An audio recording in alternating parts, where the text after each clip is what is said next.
I am thrilled to welcome one of our most popular and respected Oasis instructors, Mary Burns. Today, she will be teaching us about streaming services such as Spotify, Pandora, and Apple Music. Welcome, Mary. Thank you, Simona. My name is Mary Burns. I teach for the San Diego College of Continuing Education. I teach programs in the Emeritus Department, which are for people over the age of 55, and I teach for Oasis. And today we're going to be talking about music, specifically digital music. Technology has changed the way we do a lot of things, and music is one of them. In this presentation, we're going to learn more about digital music and provide an introduction to streaming digital music. We're going to provide some examples of streaming music services, and then we'll discuss how to listen to that streaming music. Let's begin by describing what digital music is. Digital music involves converting a source into a file which can easily be shared and translated by devices. So we have analog forms of media. Those are media that you can hold in your hand. So examples of that include books, CDs, and albums. So digital music is actually a copy of analog music. Now, CDs were actually the first type of digital music. They have a single spiral track of data starting from the center. They also have little bumps known as pits. And so a CD player finds and reads the data stored on the bumps. It uses laser to focus on the tracks of the bumps, and then it allows the device to read the bits of data that make up the bytes. Now, most digital media are based on translating that analog data, such as albums, into digital data, such as streaming music. There are other types of digital media that can include ebooks, digital video, digital images, web pages, and more. What are some of the advantages of digital music? Well, it's convenient. It can be listened to in a variety of situations, in your car, while you're walking, at home. It's efficient. Instead of buying albums, you can create a playlist of albums and play on one device. It's also cloud-based. It's stored on the cloud, which makes it easy to access and share. It allows for music anywhere on demand. Digital music is why we have these music streaming sites that we'll be discussing during our presentation. Now, there are some disadvantages of digital music. Although debatable, some say the quality may not be as good. The digital data is going to be compressed. That's how we're able to use it over and over. But when that compression occurs, some data might be lost. And you may not notice that if you're listening online, but you could notice a slight difference with quality headphones or speakers. Another disadvantage is you won't have any tangible products like you do with an album or a CD, where you might have the lyrics and photographs. You can look online for these features, though. Digital media can be the target of malware or viruses, especially if file sharing services are used.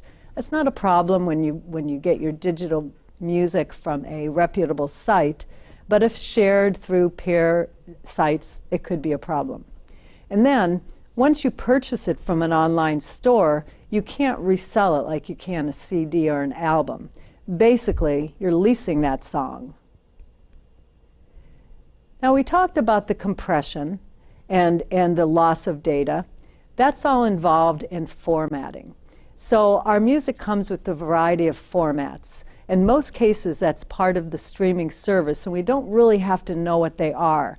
But still, it would be helpful to learn what these formats consist of. So the formats in which the digital music was created may vary depending on the source and how it's played. As a result, some music files will play on your iPhone, while others may only play on your Windows devices. Or in some cases, the format may produce a better quality sound, which would be important if you're using quality equipment. So all of this formatting requires some type of compression of the data. Some types of formatting will compress quickly and require less storage, but they may lose some data along the way. And there's a term for that, and that is lossy. Some types might compress a little slower and take up more room, but they may not lose any data along the way. Lossless is the term for that. So among some of the terms, some of the formats that you might recognize, maybe the most recognizable is MP3. So MP3 does compress, but it also loses a little bit of detail, so it's lossy. There's another format called AAC, which stands for Advanced Audio Coding, and that is a more efficient way of compressing your data. It's still lossless, you lose a little bit, but it takes up less space. Then there's also two forms of formatting that are used on Windows media. And so that would include WMA and WAV. And those would only work on Windows devices. And then we have a couple of lossless types of formatting. One of them being FLAC, which is compressed and lossless with reduced file size. And the other is ALAC, and that would be Apple's version of FLAC, except it uses, it's the same format as FLAC, except it is used for Apple devices. Now, although this presentation will look into streaming services, you can still purchase digital music. So purchasing depends on the device you're using and where it will be saved. For example, if you purchase music via Amazon, your music will be on the Amazon cloud. If you purchase through Google, your music will be on YouTube Music. Once you purchase the music, then you can listen either via the app or you could burn that music onto a CD and listen to it through your CD player. And that music will stay on the cloud in which it was purchased, iCloud, Amazon, Google, until you delete it. Now, why buy when you can stream? So streaming is when you're listening to a constant stream of music sent through the internet. It comes from a streaming source. When you request the music, the request is sent to a server which holds that music. The server is a special kind of computer that is used for storing and retrieving and sending out data. So when that server sends out the music data, it's sent out in small packets. When you're streaming it, those packets arrive, you hear them, and then they're deleted. They're not saved on your device. Streaming music is a great way to discover new music. We're going to talk a little bit more about streaming services, and then we'll look at some of them. So what do they all have in common? Well, first of all, they're all cloud-based. So the streaming service music will remain on the cloud and can be heard on a variety of devices. They each have their own library. So each of the streaming music services will offer different songs and albums and artists. Some of the services are free, but you'll have ads, or you can pay more and have a subscription. You'll have to sign up for most of these services, but in a way that's a good thing because then you can keep track of what you like and don't like, and then you'll get more music based on that. Now, you don't own the music unless you purchased it, but you can still create playlists and download the online library. Most of the streaming services are compatible with most devices, whether you have an Apple or an Android or Windows or a Fire tablet. And then we're going to be looking at next a variety of these different services, each with their own unique library and other features. We're going to be discussing each of these different services in detail. Each source features some type of a unique factor, whether it be the type of music, the device in which it's played, the quality of the music, whether there's ads or no ads, whether it's a radio format versus an artist, and different packages that are available. And now I want to say, although the prices are included, you will need to check the website to confirm. Let's start with Apple Music. Apple Music is a streaming service, and it's often bundled with other Apple products. For $10 a month, it has a 75 million song library, and it can be accessed from all your devices. It includes Apple Radio, playlists, albums, or podcasts. And you can purchase music from Apple Or if you have a PC, you can use the iTunes program to purchase Apple Music, and then you can listen on the app. And of course, Apple Music is best if you're an Apple user. Next, there's Spotify. Spotify is free with ads or $10 a month. If you have a Spotify subscription, it probably will include Hulu, which is another streaming TV service. Spotify is best for those who want music on a variety of devices. It works well with your home speakers, on the phone, on your computer, and in the car. Now, it has a special formula. It has special formulas called algorithms, which look at what you like and create suggestions for stations. And like many of these services, it also has great podcasts. And Spotify is best if you want your music personalized for your exact taste. Then there's Pandora. Pandora was one of the original streaming radio sources. It's free with ads, and it's up to $10 a month for no ads. You can search via the artist, song, mood, or decade, or you can choose from one of their pre-made stations. Once you've set up your account, you can save your favorite stations until you delete them. Pandora provides information about what you're listening to. It also includes a sleep timer, an alarm clock, and a replay button. And Pandora is good for those who enjoy the pre-made stations. Amazon Music. Amazon Music is another service you can enjoy with your Amazon Prime subscription. Now, this subscription costs $119 a year, but it includes not only the music, free books, movies, free shipping, and more. Now, it comes with the basic music package, but for an additional $8 a month, you could have music unlimited, and that includes more artists and more songs. All Amazon Music is delivered ad-free and on demand. It includes music, albums, podcasts, and more. You can listen to Amazon Music on many devices, including those Amazon devices using Alexa. It's an excellent choice for Amazon Prime members. Then there's Adagio. Adagio is a classical music streaming service. It's free with ads, or $10 a month with no ads. You can search your library by mood, artist, or album. You could also enjoy streaming online concerts, and you can create your own collection of favorite songs, playlists, and more. And you can even save up to 6 of them for free. There's also a feature called Stories, which includes stories about the music. Adagio is a service to use if you're a classical music lover. SiriusXM is a satellite service which you can also access via your app or your web browser.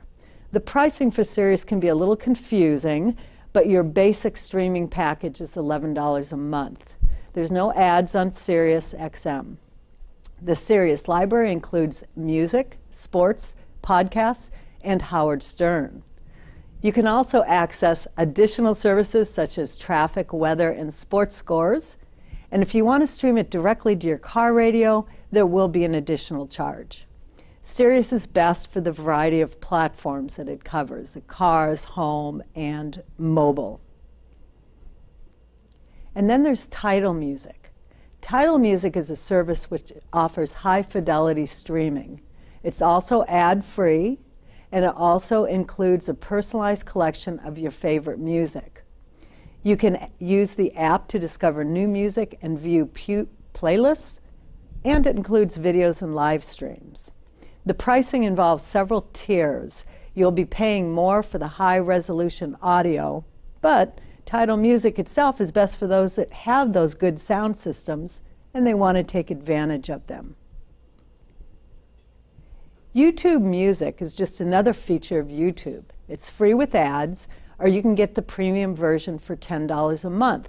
And then, of course, with that premium version, you can also view videos on YouTube without ads, so there's a double advantage there.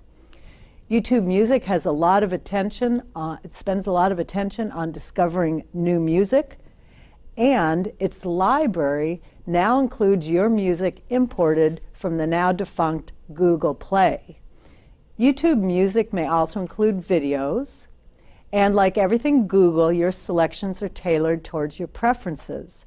So don't be surprised if you search Google for information on a band and then you see that band on your YouTube Music channel.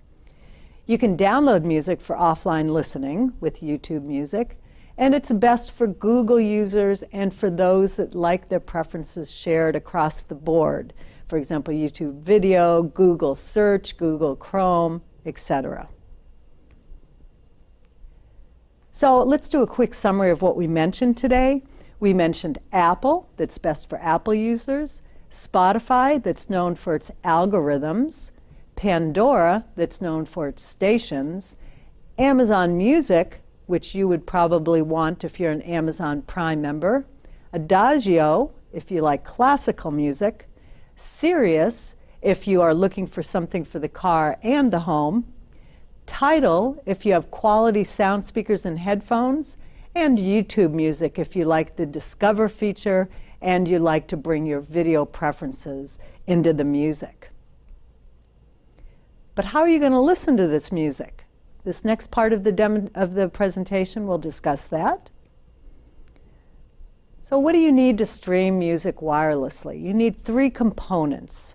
You need the device to play the music, whether that's the phone, the computer, or the tablet.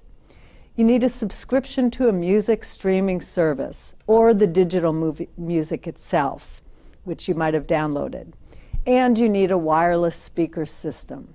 Once you've set it up, you can use Bluetooth technology to pair your device, your phone, your tablet, to your speaker or your headphones. And by the way, you can have any number of speakers throughout your home. You would just have to pair each of them to your device. You can listen to digital music in the car.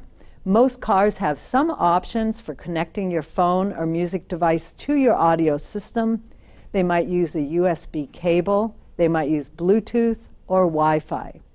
Some vehicles actually have onboard connections built right in, or, like me, who has an older car, you could purchase an audio streaming device which would allow additional features with your smartphone, including maps, messages, notifications, and of course your streaming music. What about cellular data? If the music is on your phone, there's no data involved. However, if you're streaming, it can use some data. The amount of data used depends on the source and the quality of the data. If you're not sure if you're using cellular data or not, you could turn off your cellular data on your smartphone and then see if you could still play the music. If you can hear it, then it probably means you've downloaded it to your library. If you can't, then you're using data.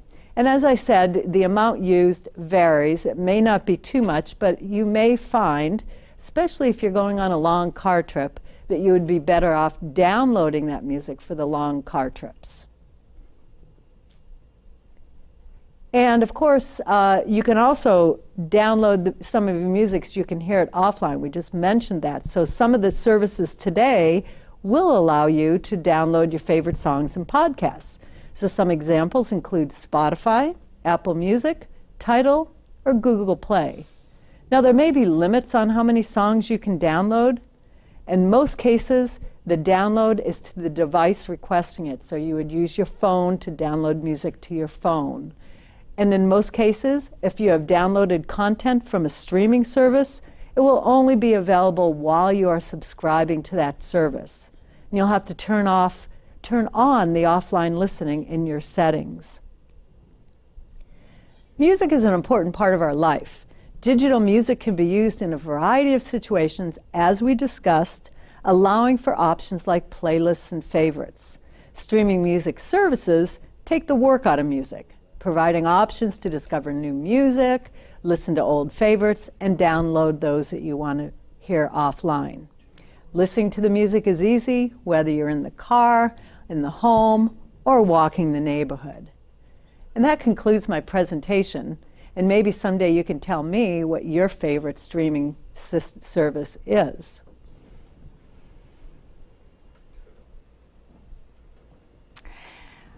My goodness, you are always so thorough and so informative, Mary. Thank you so much for your presentation. We're getting lots of good questions, both from YouTube and from Zoom, so please keep commenting, and because we do have time for questions. I will start with a question from Bruce. He is asking whether musicians are equally rewarded across all the platforms. Well, that's a good question, and I haven't researched it, so I can't tell you for sure. But I do know that there is reimbursement for the artists, which is why they allow their music to be played. I don't know that it's equitable throughout the services, because I do recall that there might have been some conflicts with some of the services and some of the artists. So I'd have to research that more. But they all are compensated in some way for the music. And I would add to that that there's definitely different compensation across different platforms. I just heard from one particular Silicon Valley startup that is working on a kinder towards artists YouTube version. That's the whole point of their startup, of rewarding artists more. So I'm sure there's different points, but what these are requires more research. I will take the next question, which is it worth my time to try and import my CDs to digitize them versus using a streaming service? Well, you can do both. You can do both. The thing with digitalizing what you have, you'll always have it then. You know, we know how technology changes. I had an 8-track player before, and so I know that those are no longer around. So digitizing what you have, whether it be music or photos, not a bad idea. The streaming is great for on the go. So it's kind of two different things. When I feel like I really want to revisit my past, I like to listen to things I've purchased. But when I'm just listening to background music or something to relax, it could be anything. So my recommendation is that you digitalize those albums that you really enjoy, and then you enjoy streaming for the rest of the time. I will take the next question, which is coming from Judy Wheel. Mary, can you elaborate on how to organize music once it's been downloaded? That's a good question. So when you download your music, it would be best to download it into the album. And a lot of times, it's actually called, well, it's called burning. I was going to say it's called ripping if you take a CD and put it into your computer. But when you download it, you would actually burn it. And what I would recommend is that you create folders. So you have a music folder on, I imagine when you talk about this, you're talking about putting it on your computer. So I would start by putting all my music files in the music folder on my computer. And then I would set up either a folder for each artist, which would probably be fine, or if you want to even separate it more, maybe the genre and then the artist. But yes, organizing it is important. But remember that all of our devices do have a search feature. So if your organization skills aren't as good as you'd like them to be, you can usually find a song via their search feature. Excellent questions are coming in, so thank you to the audience. We'll keep going, answering them as quickly as we can. The next question is, so if I've already purchased a CD, is there a way for me to access a digital copy for free? You can actually create a digital copy with that. So again, that process is called ripping, and that involves putting your CD into your device and then copying it to your device. And in that case, you are creating a digital version. If you don't have a CD that attaches to your a CD player that attaches to your computer, you can always purchase one. So it is something that you can definitely do, and probably wouldn't be a bad idea, because then if something were to happen to your actual analog version of that, you would still have that digital version. The next question we're going to take has to do with podcasts. So do podcasts count as music, and how are they different? Well, podcasts have some of the same qualities as music. It's going to have the same type of formatting that your music has. Unless it has video attached, it's going to be an MP3 file, which is an audio file. It is similar to music. It probably doesn't take as much storage as music, because it's just words versus all the different sounds and instruments. So it might take up less space, but they're definitely an important part of our streaming service. It's nice to be able to listen to a podcast sometimes instead of just music. Excellent. We are going to the next question, which is, so I have a service, and if I want to download music beyond the monthly subscription, is there a cost for that? You would have to check with the service. I know that some of them are limited to how much you can download, and so it's possible that you might have to delete some of what you've downloaded in order to add more. I'm thinking, for example, of the Adagio that allows you to do 6 different playlists at once.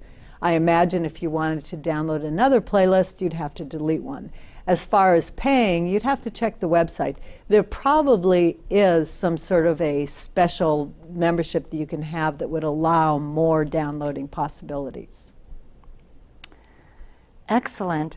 So is there a way to measure, as we're thinking of all these excellent multiple choices, clearly you've mentioned one that is good for classical music lovers versus certain other things. Should we look at, this service offers 40 million songs, this offers 45 million. Should we look at it, is there some disclaimer of how many songs total you can get if you, let's just say, have a very broad interest in music all across? Well, that's a really good question. They all have unique libraries. So whether it's 40 or 45 million, it's still different songs. And so I think that you want to look at what the service has to offer. So we do see some sort of a distinction between the ones that we looked at. And so, your classical versus your radio versus the artist. And then from there, you might want to look at the devices you're going to be using and how you're going to be using it. So there's lots of different things to consider when you want to consider the music streaming source. Thank you so much, Mary. As always, you offered us the whole gamut of things to look at and to think about. And to the audience, I know you have a lot more questions that we could get to. So we will have Mary's talk available just like we will have of any presenter. So you can always go back and revisit the wisdom. Thank you so much, Mary. Thank you, Simona.